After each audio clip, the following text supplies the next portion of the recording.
সরাসরি বিধানসভায় পুরমন্ত্রী অগ্নিমিত্রা পল সেখানে বক্তব্য পেশ করছেন বিধানসভার বিশেষ অধিবেশনে। এবং কলকাতা ও হাওড়ায় এই যে ওয়ার্ড সংখ্যা বাড়ছে সেই বিল পেশ করতে গিয়ে কি বলছেন অগ্নিমিত্রা পল, শুনবো সরাসরি।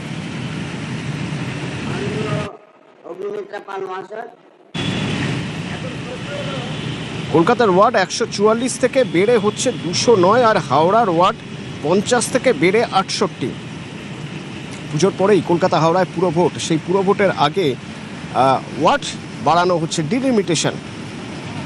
কলকাতার ওয়ার্ড 144 থেকে 209টি করা হচ্ছে কাজের সুবিধার জন্য, কারণ ওয়ার্ডের জনসংখ্যা, সেই জনসংখ্যার ভিত্তিতে সমানভাবে যাতে সবাই পুরো অধিকার পান বা যা পুরো পরিষেবা পান, সে কথা মাথায় রেখেই ওয়ার্ড সংখ্যা কলকাতায় যেমন বাড়িয়ে 144 থেকে 209 করা হচ্ছে। অর্থাৎ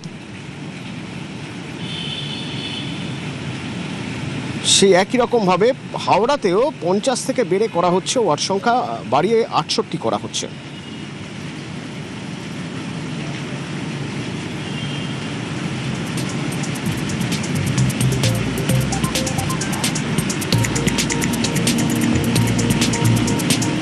আবিরের সঙ্গে একবার কথা বলবো। আবির, আমরা দেখলাম কিছুক্ষণ আগেই পুরসভার এই যে আসন বিন্যাস সংক্রান্ত সেই বিল, আসন যে বাড়ানো হচ্ছে সেই বিল বিধানসভায় পেশ করতে গিয়ে অগ্নিমিত্রা পল কি বললেন একটু জানতে চাইবো তোমার।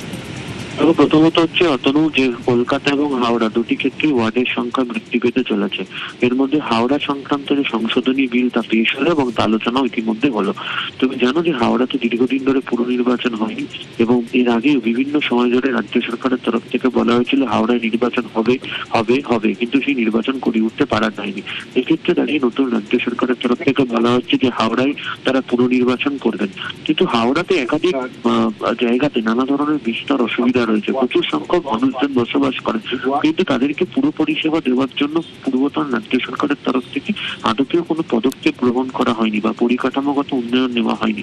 এই প্রসঙ্গের কথাই আজকে বারবার ধরে আলোচনাতে শাসক দলের তরফ থেকে কখনো অগ্নিমিত্রা পাল, কখনো উমেশ রায়, তাদের তরফ থেকে উল্লেখ করা হয়েছে। এদিনকে অগ্নিমিত্রা পাল তিনি জানিয়েছেন যে হাওড়ার জন্য রাজ্য সরকারের তরফ থেকে একটা আলাদা মাস্টার প্ল্যান নিয়ে আসা হচ্ছে এবং সেখানে জল নিকাশি এবং রাস্তা তা নিয়ে হচ্ছে মূলত কাজ হবে। এছাড়া তিনি এদিনকে উপস্থিত থাকা ফিরহাদ হাকিম, অরূপ রায়, যারা এই মুহূর্তে ভালো তৃণমূল বা নব্য তৃণমূল বলে পরিচিত, যারা মন্ত্রী ছিলেন, তাদেরকে উদ্দেশ্য করেও বলে যে বিকাশী রাস্তা, তারপর ক্রমাগত হাওড়ার রাস্তাতে টোটোর সংখ্যা বৃদ্ধি পাওয়া, বস্তির যারা বাসিন্দা তাদেরকে যে ফ্ল্যাট দেওয়ার যে সিদ্ধান্ত, বিভিন্ন বিষয় থাকলেও তারা কেন এখনো পর্যন্ত কাজ করে উঠতে পারেনি। এছাড়া এর জন্য কেন্দ্রীয় সরকারের যে স্কিম রয়েছে সেই স্কিমকে তো কাজে লাগানো যেতে পারত। এই প্রসঙ্গে তিনি উল্লেখ করেছেন যে হাওড়াতে নির্বাচন কবে হবে সেটা দলীয় অফিসে বসে স্থির হবে না, নির্বাচন কমিশন রাজ্য সরকারের সঙ্গে বসে আলোচনা করে সিদ্ধান্ত নেবে। তবে তিনি উল্লেখ করছেন যে হাওড়ার ক্ষেত্রে যে বর্তমান যে ভৌগোলিক অবস্থান, যেভাবে মানুষের সংখ্যা সেখানে বৃদ্ধি পেয়েছে, এই আনুষঙ্গিক বিষয়কে মাথায় রেখে পুরো পরিষেবা দেওয়ার সিদ্ধান্ত বৃদ্ধি করার জন্য নির্বাচন খুব দ্রুত হওয়াটা জরুরি এবং সেই বিষয়ে রাজ্য সরকার পদক্ষেপ করবে।